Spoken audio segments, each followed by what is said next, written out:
All right, let's get this started. Welcome everyone to the next HRAI webinar, this time presented in part by FortisBC.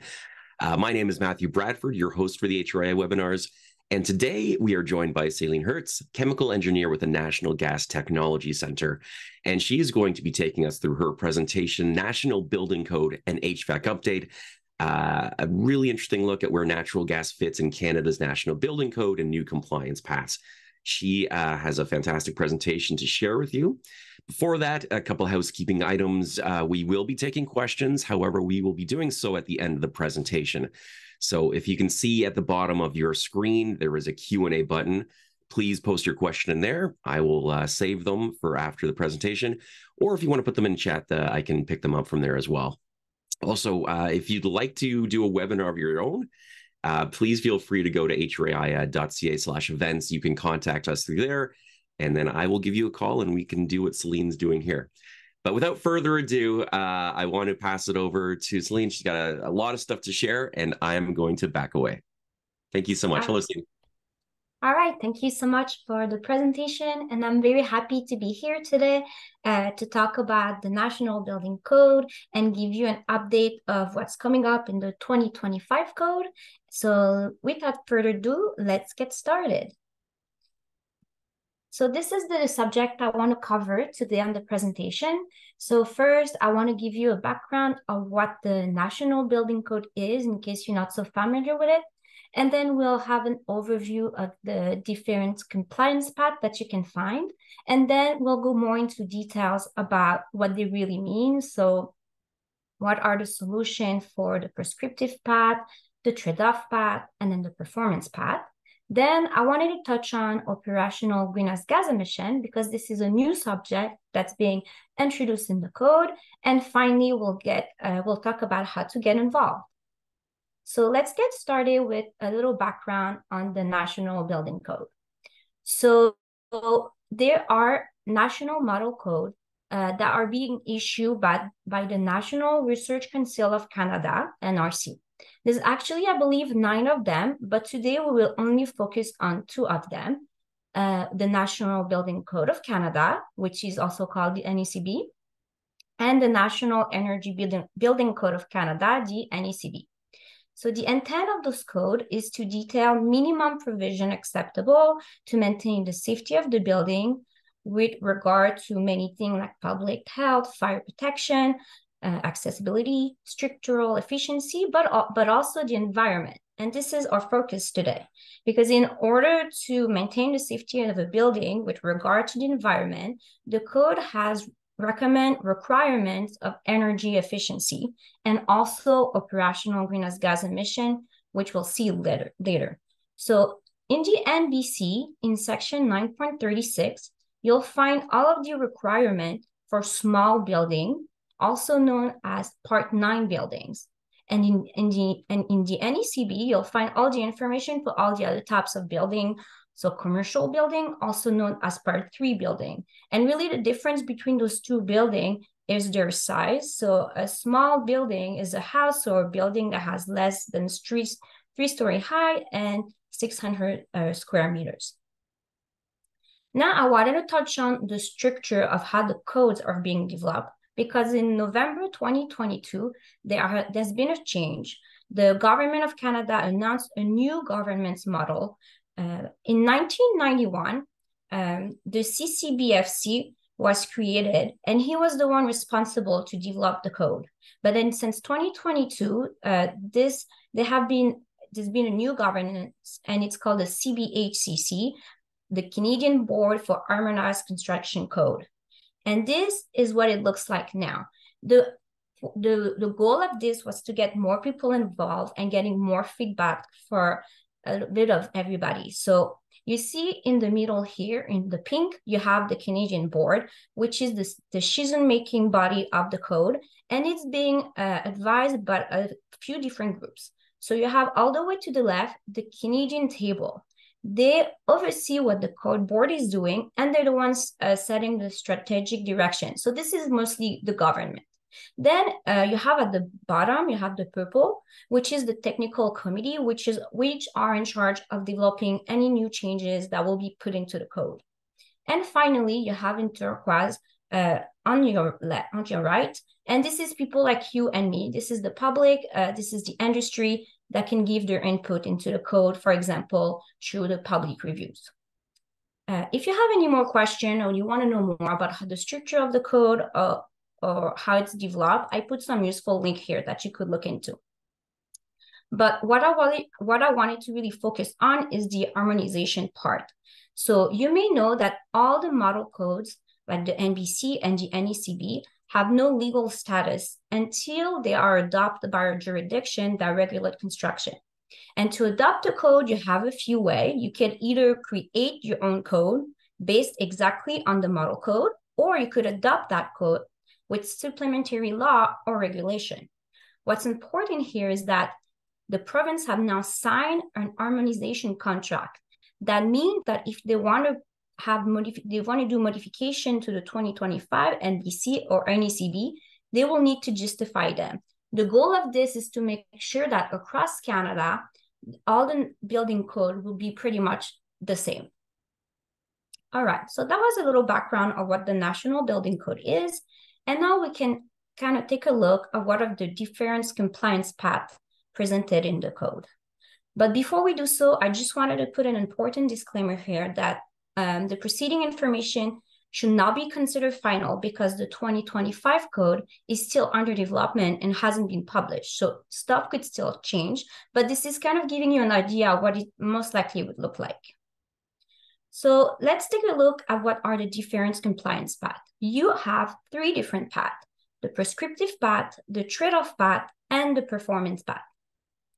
The prescriptive path is a defined set of requirements. So they're really telling you what to install, what is the building envelope of your home, what equipment you need to install, and if you follow the recipe, you comply with the code. So because it's a set of requirement, it's the less flexible path. Then you have the trade-off path. This one, it gives you points according to different measures. So depending on what mechanical equipment you're installing, what is the building envelope of your home, you get some points. And then depending on how many points you get, you comply or not with the code. This enables the user to be less stringent in some area by compensating in other area. For example, you could get away with maybe a more poor building envelope by compensating with like a more efficient appliances. And finally, you have the performance path.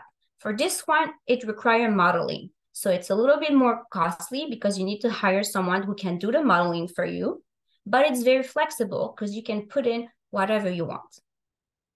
Finally, I wanted to mention that for each of the compliance paths, you have what we call a tiered energy compliance. What it means is that both for the NBC and the NECB, there's different level of compliance that the jurisdiction can enforce. For example, there could be a jurisdiction that will only enforce you to build a home to tier 1.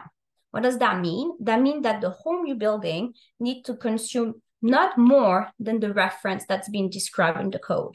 But if they were to enforce tier 5, that would mean that the building that you need to build needs to be 70% or more less energy, has to consume less than 70% than the reference home. And then it's up to the jurisdiction to decide which tier they want to enforce. All right, so now that we kind of have a better understanding of what each compliance path is, I just wanted to kind of show you what was already available in the 2020 code and what is coming up and what is new for the 2025 code, as well as give you kind of reference if you want to look into it more in detail. So if we start with the prescriptive path, we can see that for tier 1, there was already all the information available in the 2020 code, and there's nothing new for the 2025 code. What is new is that there will now be a prescriptive requirement for tier 5 in the NBC, so for small building. Then for the trade-off path, in the 2020 code, you had information regarding tier 1 and tier 2, but for the 2025 code, you will not have information for all of the tier. And finally, you have the performance path. Here, you actually have 2 options. You have the reference versus proposed, or the absolute, also called energy intensity option. The reference versus proposed is not new, and it was already presented in the 2020 code for each of the tier. What is new is the absolute path, and we'll talk about it more in detail, and you'll see that it's available both for NBC and the NECB. All right, so that was an overview of all the compliance path, and now let's go more into detail of what they really mean, where the natural gas stand. So let's start with the prescriptive path. I'm going to start easy with tier 1 because this is technically nothing new from what was in the 2020 code. And as we know, for the prescriptive path, you have requirement for the building envelope, for the mechanical equipment, for many things. But today on the presentation, we'll focus only on the mechanical part for the space heating and the service water heating appliance. And for information, I put here reference of where you can find all the information. So it's pretty simple. It's tables that gives you the appliance that you could install and the minimum efficiency that the appliance needs to meet in order to comply. So I put here some screenshots of what those tables would look like, but you really do have a lot of options in order to meet tier 1. So here for the NBC, for the space heating, you can have furnace, either with oil, with natural gas, with electric, and then service water heater, again, heating, you can have a tankless water heater, you can have a storage type. You really have a lot of options with different efficiency that you need to meet. And then it's something very similar to the NECB. What I wanted to focus on today is more tier 5 because this is new and this is going to be new in the 2025 code. And you can see here that you have a lot less option. You actually only have 3 options in order to comply with tier 5 on the mechanical side. So for the space conditioning, you will have to install an air source heat pump with a backup. And for the service water heating, you will need to install a heat pump water heater to meet tier 5. Now, where you have flexibility is in the backup of your air source heat pump. So you can either have electric backup, oil backup, or natural gas backup. And if you use natural gas, it needs to have an efficiency of 95% or more. Now, they also give you some precision on what type of heat pump you need to install.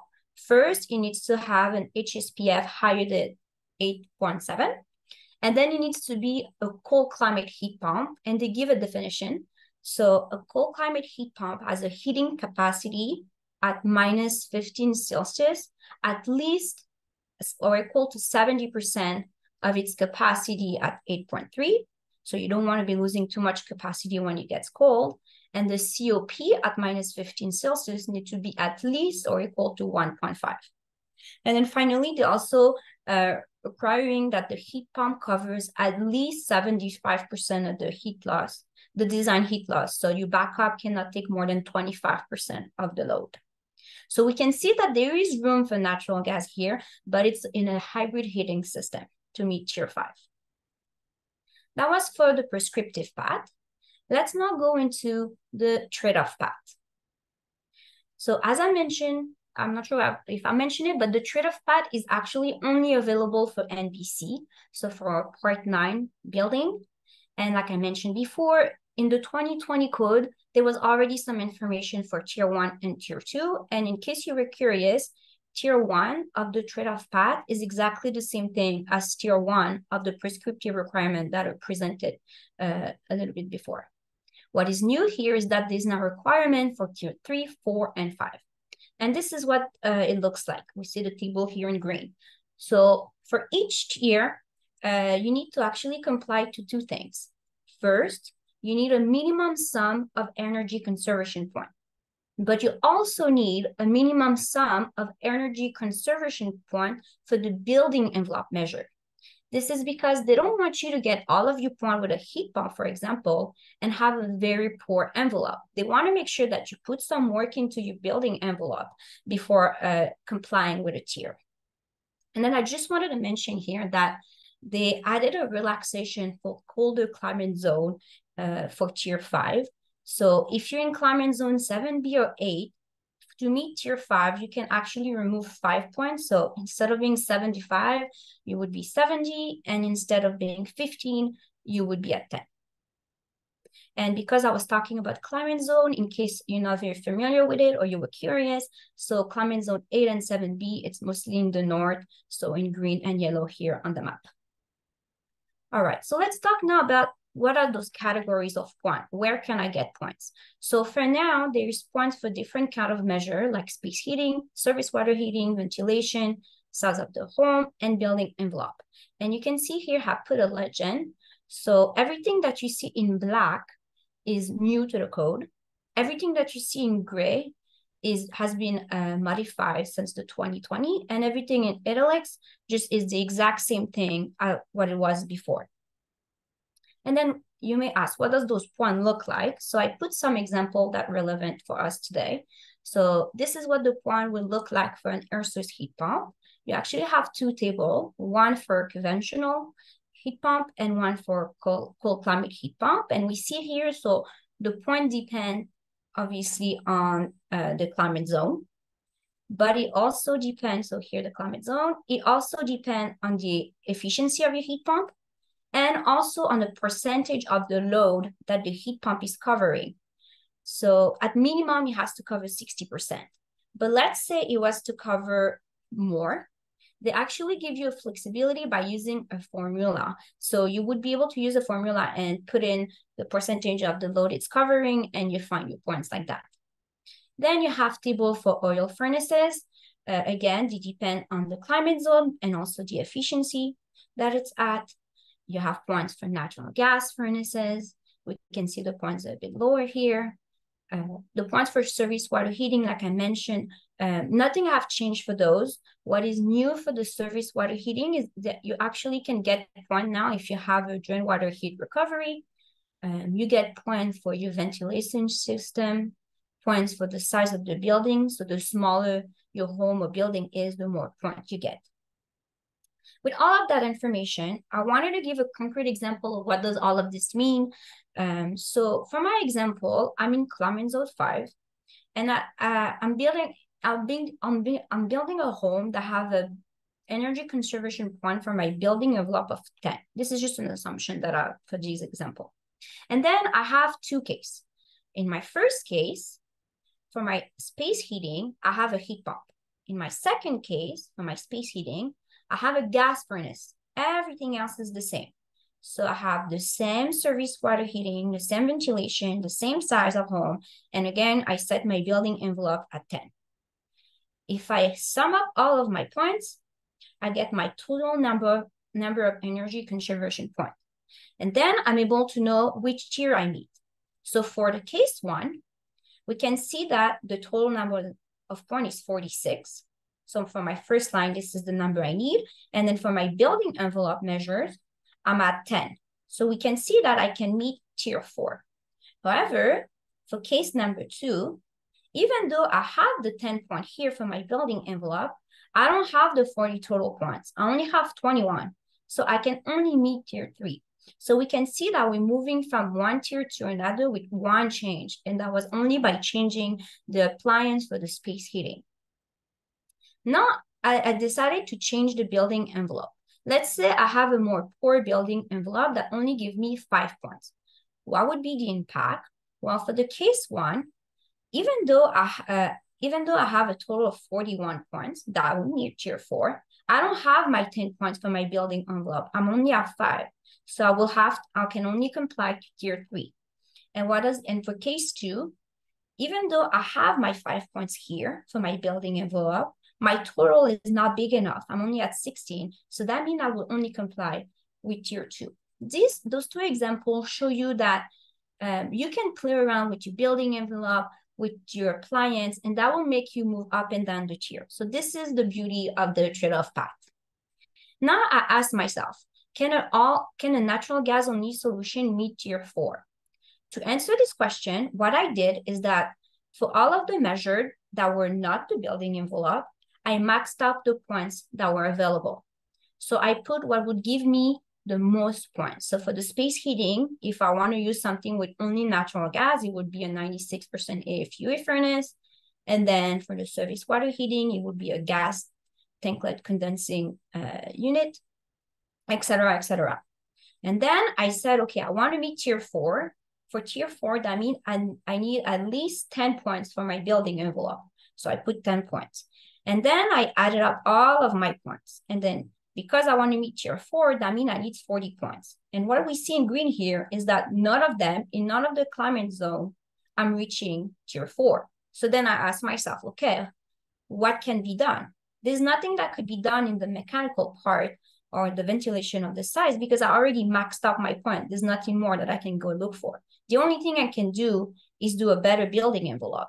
So then I calculated, okay, how many extra points do I need to reach tier 4? So for climate zone 4, it's not that hard. You need 1 point, that's attainable. Climate zone 5 and 6, it's getting high, but I think it's doable, but it's getting expensive. But then when you go higher than that, you're asking for a lot of points and it's getting very hard and extremely expensive to meet tier 4. So what does it say?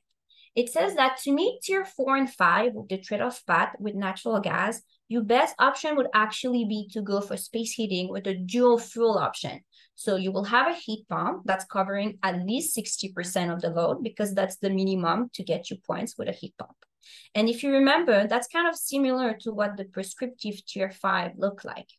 Then for the service water heating, you could actually have a gas tank because that's the solution that gives you the most points. And then you would need a tight building envelope. So that was the trade-off path. Let's now talk about the performance path solution.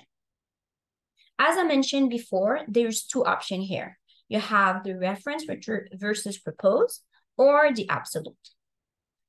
The reference versus proposed is not new, and there's been no change since the 2020 code. And what it is really is that you need to model your reference home, and you need to model your proposed home. And then you need to compare the consumption of both home, and you have to make sure that your proposed building or home does not consume more energy than the reference. And if that's right, you're good to go.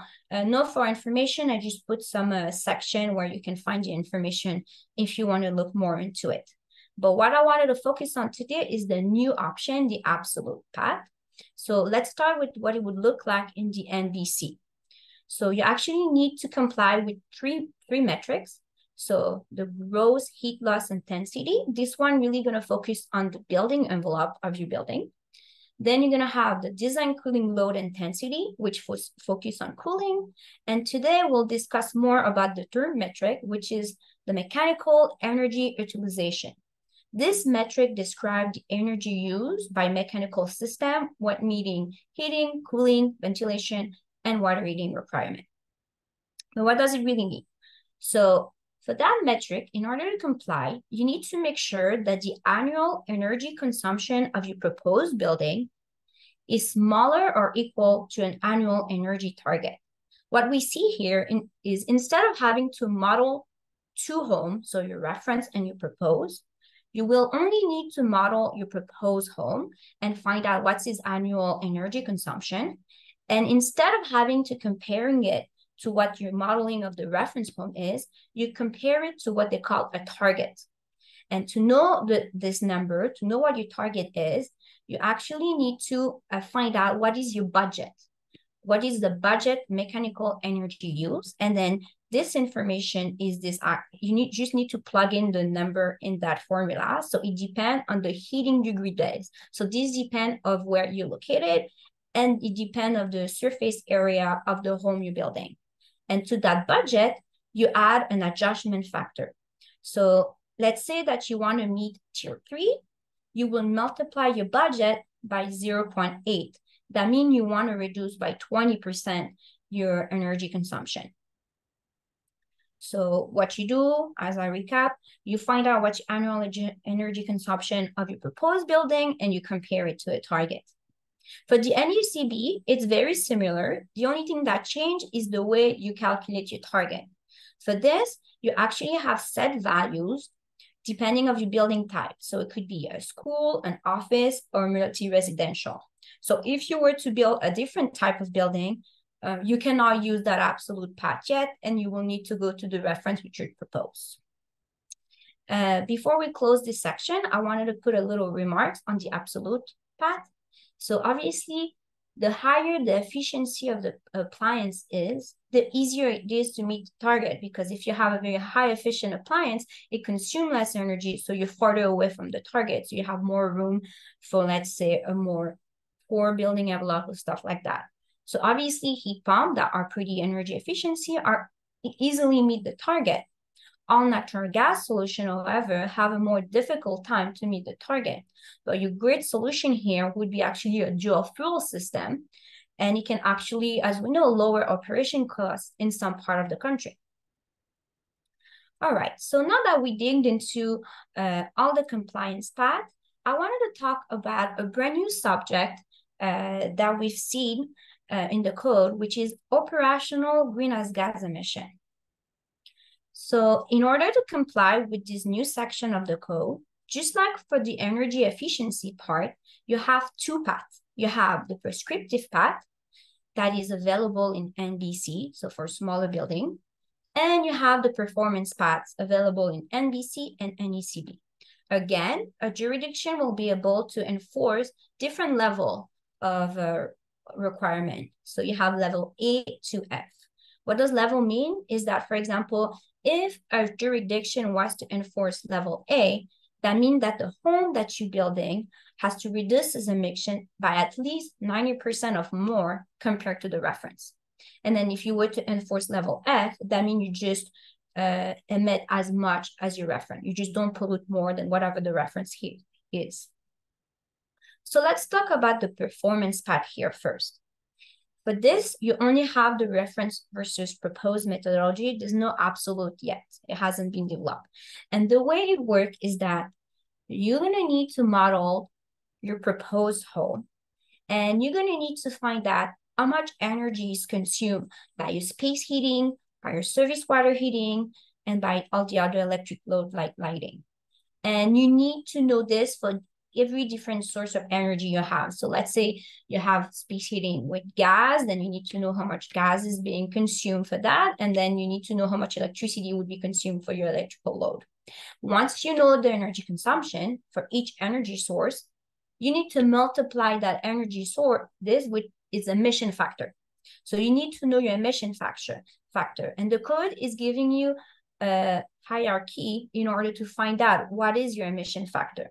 And the way it works, I showed it here, is that first, you will need to go see your province and territories and ask them if they do have a number for whatever energy source you're using. They might say no, or they might say, ask the utility. The utility might have the number. If the utility doesn't have a number, or the energy source that you're using is not provided by your utility, then the code is giving you a table that you can use to find your emission factor. Finally, if your energy source is not present in those tables, you can refer to a qualified person to give you the emission factor. Now, I wanted to show you what the table look like to give you an idea. You actually have two tables. The first table gives you emission factor for electricity and utility gas. What's important to note here is that the number for the electricity are actually projected emission factor for the year 2031 to 2035. And then if you're using another type of energy source like propane, diesel, you have also the emission factor in this table. Now, to really understand what the requirement of operational greenhouse gas emission really mean, it's very important to first understand what the Canadian green carbon intensity look like. So you can see in this graph, in the y-axis, you have the carbon intensity of electricity. And then here on the x-axis, you have different provinces and territory across Canada, and they've been separated depending on the intensity. So here you have all the low intensity, mid intensity, and then high intensity. And for each province or territory, there is two data. There's the one in blue that are the most actual data, and then the one in green that are projected data. What's important to notice in this graph is that across Canada, we don't have the same carbon intensity for the electricity. So looking for electrifying all Canada to reduce greenhouse gas emission, it's not going to work everywhere. It might work in BC and Quebec, but it will definitely not work in Alberta and Saskatchewan because they still have a very dirty grid. So now let's kind of better understand what solution would enable which level. This is a graph that was actually made by researchers at NRC when they were working on developing the requirement. And this one is for the NBC. The way the graph works is that each little square that you see here present a different mechanical solution. And then you can see here at the bottom of the x axis, the grid intensity. So depending where you're located, you're going to look into the low, mid, or high grid intensity. And then here you have your different level of compliance. So the first square here is actually your reference, because the reference is that you have a home using natural gas. So if you were to have your space heating and your surface water heating only using natural gas, obviously it's independent of the grid intensity because you don't have electricity. And because this is what the reference is, you will meet level F, which is the reference. Now, if you move up, what you're doing here is that you're electrifying one part. So here you're electrifying the surface water heating. What happened is that, obviously, if you're in a low grid intensity, you can reduce a lot more your emission than if you were on a high grid intensity. And then this keep going, because then here you're electrifying everything, then you're electrifying everything, but with an air source heat pump. So you're making it more efficient. And then you're electrifying everything, but with a cold climate heat pump. So you're even more efficient. So what we keep seeing is that you keep getting higher and higher in the levels. And obviously, the greener your grid is, the faster you can meet level A.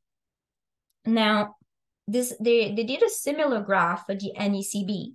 But what they did this time is that they combined in the same square both electric solution, so all electric solution, and natural gas solution. So if we take here a baseline, if you have a natural gas solution, you have the at the level A, which is at the reference. And then if you electrify, obviously the greener your grid is, the faster you meet level A.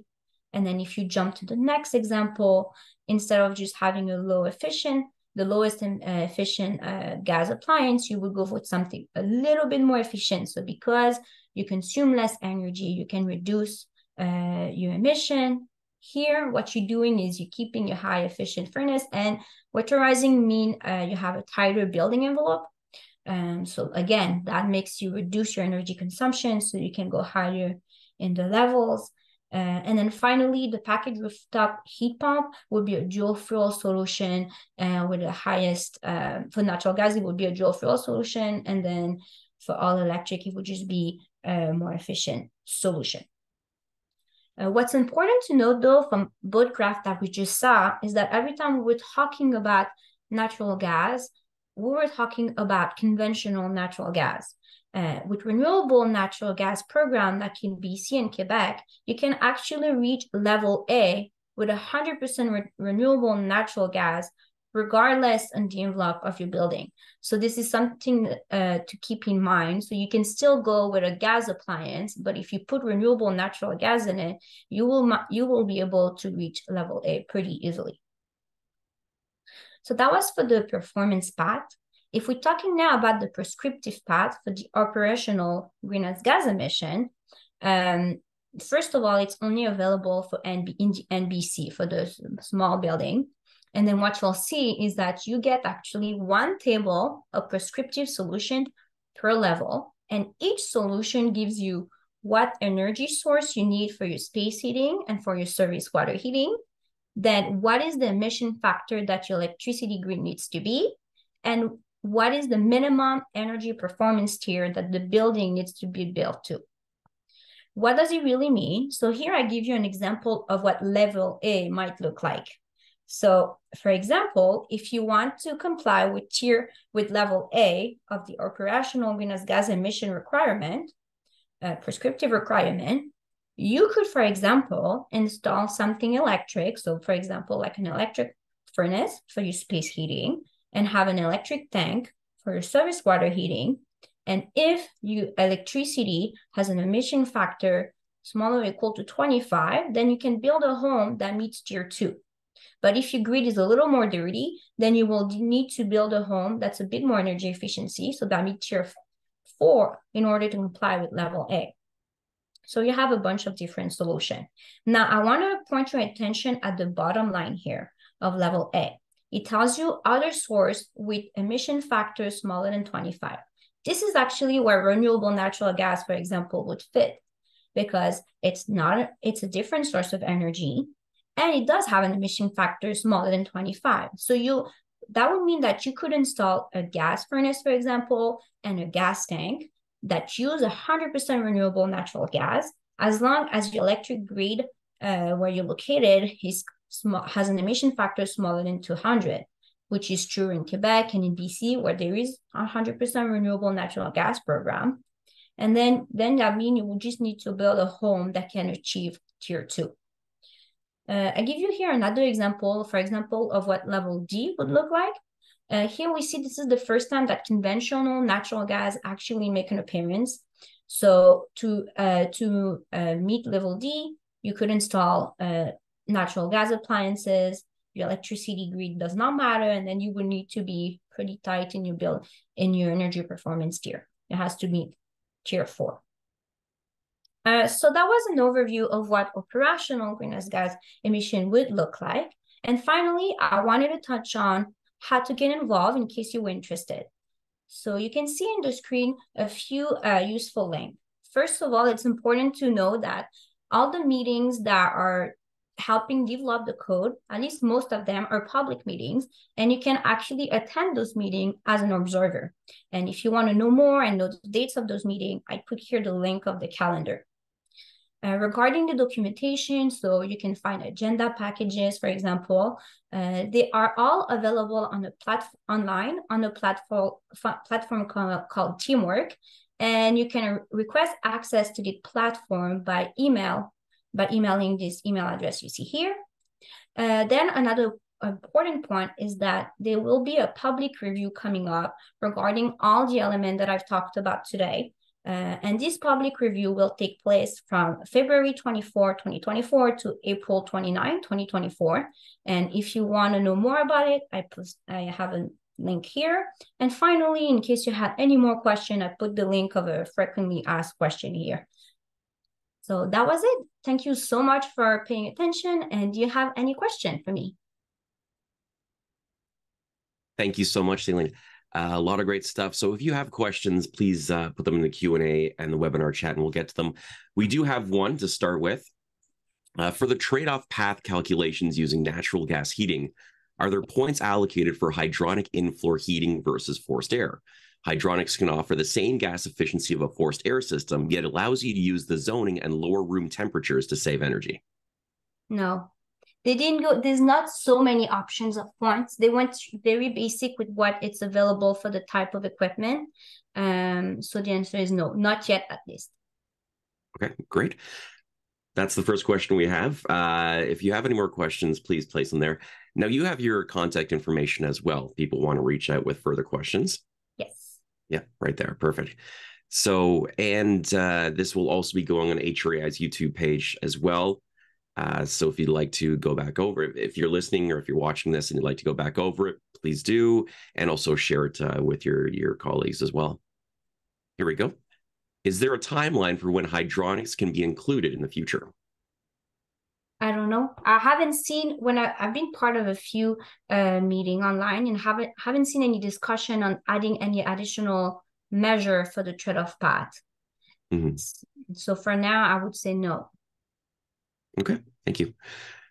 Okay, I think unless anyone has any other questions, I will just do my wrapping spiel. If anyone pops up between now and then, we will get to those. But this has been an HRAI webinar presentation alongside FortisBC and NGTC.